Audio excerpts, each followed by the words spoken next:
बच्चे जो इतिहास का विभाजन है, तो इतिहास का विभाजन आप देख रहे हो 3 भागों में, एक प्राचीन भारत, एक मध्यकालीन भारत और एक आधुनिक भारत।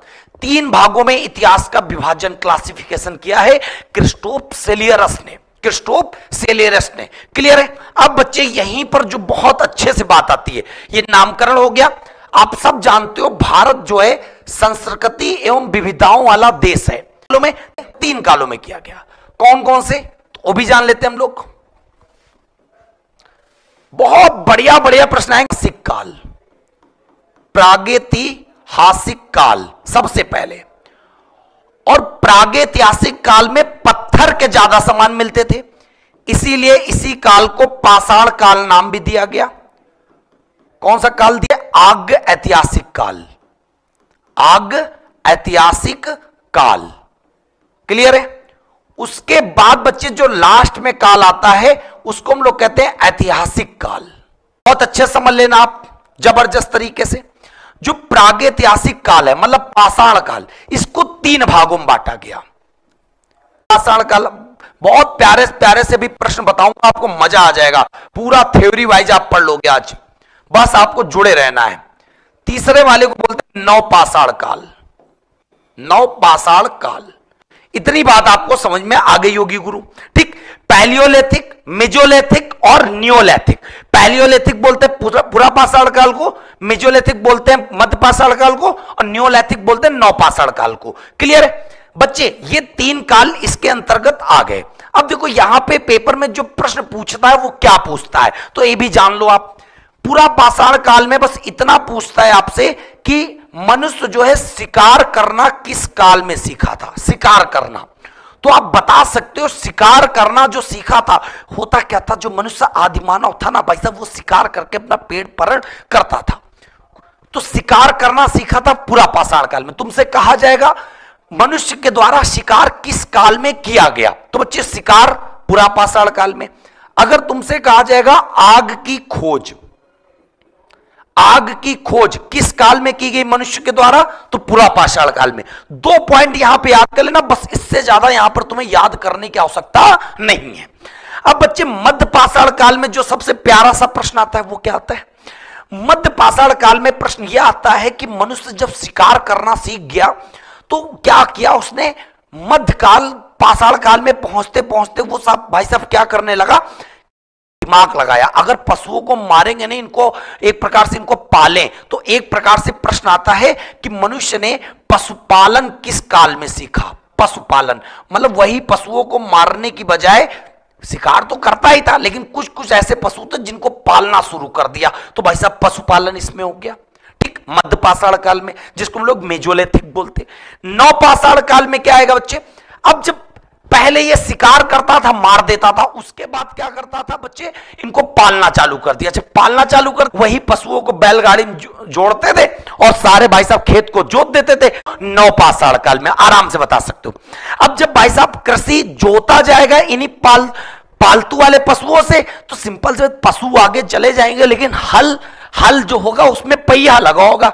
तो तुमसे दूसरा प्रश्न आएगा, पहिए की खोज किस काल में? तो आप बता सकते हो पहिए की खोज बच्चे नवपाषाण काल में। कृषि का आविष्कार किस काल में? नवपाषाण काल में। पहिए की खोज किस काल में? भाई साहब नवपाषाण काल में। अब सबसे बड़ा प्रश्न आता है नवपाषाण काल में क्या आता है? प्रश्न यह आता कि जो मनुष्य था पहले इधर उधर सब जगह घुमा उमा करता था, कहीं इसका फिक्स नहीं था कि हाँ ये फलाने का घर है। लेकिन नवपाषाण काल में आते आते भाई साहब मनुष्य के पास क्या हुआ? तो याद कर लेना, स्थायी निवास करने की प्रवृत्ति आ गई। स्थायी निवास की प्रवृत्ति। स्थायी निवास की प्रवृत्ति का मतलब यह हुआ बच्चे कि मनुष्य का है एक परमानेंट घर बन गया। हाँ अब इसको यहां पर रहना है। तो इस प्रकार नवपाषाण काल में 3 चीजें याद कर लेना। एक कृषि की खोज किस काल में? नवपाषाण काल में। एक पहिए की खोज किस काल में? नवपाषाण काल में। एक स्थायी निवास की प्रवृत्ति किस काल में? तो नवपाषाण काल में। एक पशुपालन बच्चे किस काल में? तो मध्य पाषाण काल में। एक शिकार की खोज तो पुरापाषाण काल में। आग की खोज तो पुरापाषाण काल में। इतनी चीज अगर तुम याद कर लेगे तो इन भाई साहब इनसे ज्यादा कुछ आता ही नहीं। अब एक प्रश्न पेपर में और आता है, क्या आता है तो मैं बता दे रहा हूं। पशुपालन का प्रथम साक्ष्य कहां मिलता है? पशुपालन का हमें कैसे पता चला, हमें कैसे पता चला, कैसे हमें पता? तुम कहोगे सर जी आदमगढ़ भारत में कहां पड़ता है सर जी, तो मैं आपको बताऊंगा होशंगाबाद। अब ये मत पूछना कि होशंगाबाद सर जी कहां पड़ता, तो आप सब जानते हो होशंगाबाद मध्य प्रदेश में पड़ता है। तो पशुपालन का पहला साक्ष्य कहां पे? आदमगढ़। और ये पेपर में प्रश्न आता है, ठीक है। अब ये मत सोचना कि सर जी यूनिट, केवल टेंशन लोगों को आज ये की खोज की। तुमसे कहा जाएगा सवाल में कि कृषि का पहला साक्ष्य कहां मिला, जैसे पशुपालन का पहला साक्ष्य कहां पर, तो आपने बता दिया आदमगढ़, होशंगाबाद, मध्य प्रदेश। तुमसे कहा जाएगा कृषि मतलब खेती होती थी, लेकिन उसका पहला नमूना सबूत कहां मिला, तो पहला साक्ष्य आप बता सकते हो बच्चे, मेहरगढ़। मेहरगढ़ से पहली बार कृषि के साक्ष्य मिले। अब तुम कहोगे सर जी मेहरगढ़ कहां पड़ता है, तो मेहरगढ़ पड़ता है बच्चे बलूचिस्तान। कहां पड़ता है? बलूचिस्तान में। क्लियर है? अब बच्चे यहीं पर एक प्रश्न और याद कर लेना, बलूचिस्तान में पहले साक्ष्य मिले हमें, ठीक है। बलूचिस्तान जो एक प्रकार से कहां पड़ेगा, आप कह सकते हो अफगानिस्तान पाकिस्तान की सीमा के पास। अब बच्चे बहुत अच्छे से याद कर लेना, कृषि में चावल की भी खेती होती है। किसकी खेती होती है? चावल की खेती। सब लूसेंट का पॉइंट है, लेकिन एक बिल्कुल कहानी के साथ से समझना, चावल की खेती होती है। अब पेपर में प्रश्न आता है कि सबसे पहले चावल, चावल जिसको हम लोग बोलते हैं धान, धान की खेती या चावल की खेती के साक्ष्य हमें कहां से मिले, सबसे पहला प्रश्न आता। तो आप बता सकते हो चावल की खेती या धान की खेती के साक्ष्य सबसे पहले हमें बच्चे कहां मिले, तो याद कर लेना कोल्ड हवा। और कोल्ड हवा कहां पड़ता बच्चे, तो इलाहाबाद, जिसको प्रयागराज के नाम से जाना जाता है, यूपी, ठीक है। कोल्ड हवा में सबसे पहले चावल के साक्ष्य मिले, आप आराम से बता सकते हो। क्लियर है?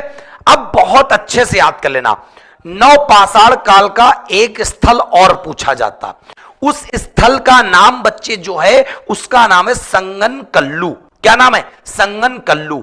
एक यहां का स्थल और याद कर लेना जिसका नाम है संगनकल्लू। और संगनकल्लू बच्चे जो पढ़ता है ना, वो कहां पड़ेगा? कर्नाटका। अब तुम कहो कि सर जी संगनकल्लू आप क्यों पढ़ा रहे हो, तो मैं आपको बताना चाहता हूं, पेपर में प्रश्न आएगा, जैसे ऑप्शन आपके पास आ गया, क्या आ गया मैं बताता हूं ऑप्शन आपको बहुत अच्छे से। सवाल भी तो यहां पे मैं आपको बना दूंगा, क्वेश्चन आपके बनेगा, निम्न में से साढ़ कालीन, तुम लोग आज तक लूसेंट से सवाल ही नहीं बना पाते यहां से, नवपाषाण कालीन, नवपाषाण कालीन नहीं है, नहीं है, ठीक है। क्या था बच्चे? नवपाषाण कालीन का ये स्थल था, यहां से हमें मिला था राख का टीला। जो राख के टीला थे ना, वो कहां से मिले थे? संगनकल्लू कर्नाटका से मिले थे। क्लियर है? कहां से मिले थे? संगनकल्लू कर्नाटका से मिले थे। इतनी बात समझ में आ गई। अब तुम्हारे सामने सवाल आ गया, सबसे पहला सवाल, निम्नलिखित में से कौन सा नवपाषाण कालीन नहीं है?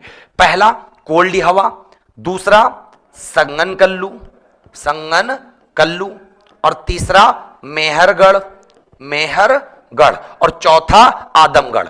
भाई साहब आईएएस लेवल की परीक्षा में भी आप इसमें कंफ्यूज हो जाओगे। क्यों? क्योंकि आपको तो ये लग रहा है ना चारों स्थल भाई साहब इतिहास से रिलेटेड है, लेकिन मेन प्रश्न जो आपसे पूछा गया है नवपाषाण कालीन स्थल नहीं है, नवपाषाण कालीन स्थल नहीं है। क्लियर है? ये पूछा गया आपसे, तो आप आराम से फटाक से जवाब दे सकते हो, सर जी आदमगढ़ जो है जो एमपी में पड़ता है वो नवपाषाण कालीन नहीं है। वो सर जी वो जो आदमगढ़ है ना अपना वाला, आदमगढ़ जो है ना वो मध्य पाषाण कालीन है। सबसे पहले वहां से पशुपालन के हमें क्या मिले थे? साक्ष्य मिले थे कि पशुओं को पाला जाता है। और बाकी सर जी जो 3 स्थान है ना, एक जिसका नाम है मेहरगढ़, और जिसका नाम है कोल्डी हवा, और सर जी एक जिसका नाम है संगनकल्लू, ये तीनों के तीनों नवपाषाण कालीन ही। तो सर जी हम बिल्कुल आराम से इसको बता ले जाएंगे। क्लियर हो गई बात? अब यहीं पर एक सवाल तुमको नवपाषाण कालीन का और मैं बता दे रहा हूं, क्या एक स्थल और आता है जिसका नाम है बुर्ज होम। 4 स्थल याद कर लेना, जीवन में आपका गलती नहीं होगा।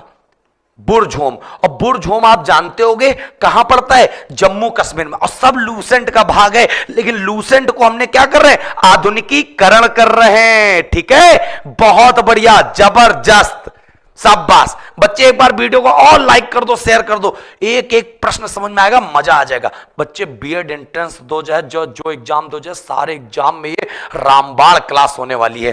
ठीक है, नवपाषाण कालीन का एक स्थल है बुरझोम। आज तुम नोट्स बना के देखो तो फिर कहोगे कि राघव सर ने भाई साहब आग लगाई है। बुरझोम बच्चे एक स्थल है नवपाषाण कालीन, दो स्थल हमने बताया अलग से, एक संगनकल्लू जहां पर राख के टीले मिले, और एक बुरझोम। बुरझोम में पता क्या मिला बच्चे, बुरझोम में सबसे पहले गर्तावास, मतलब वहां पे गड्ढे मिले थे, घर जब नीचे उतरो तो गड्ढे मिल रहे हैं। और बुरझोम में सबसे खास प्रश्न आता है कि यहां पर जब मालिक मरता था ना, जब मालिक मरता था तो बच्चे, जब मालिक मरता था तो उसके साथ उसका जो पालतू पशु होता था उसको भी दफना दिया जाता था, भले पशु जिंदा हो, उससे कोई लेना देना नहीं। तो यहां पे आप कह सकते हो कि मानव के साथ पालतू पशु, मानव के साथ पालतू पशु बच्चे कहां पे अपनाया जाता था, पालतू पशु वे अब दफना दिया जाता है बुरझोम कश्मीर में। तो उम्मीद करते हैं नवपाषाण कालीन के 4 स्थल बिल्कुल रट गए होंगे, एक मेहरगढ़, एक कोल्ली हवा, एक बुरझोम, एक संगनकल्लू। और यहीं पर बच्चे मध्य पाषाण कालीन के तुमको एक स्थल रटा होगा जिसका नाम है आदमगढ़। क्लियर है, बहुत बढ़िया। अब मेरी बात समझ लेना बच्चे, अब यहां पे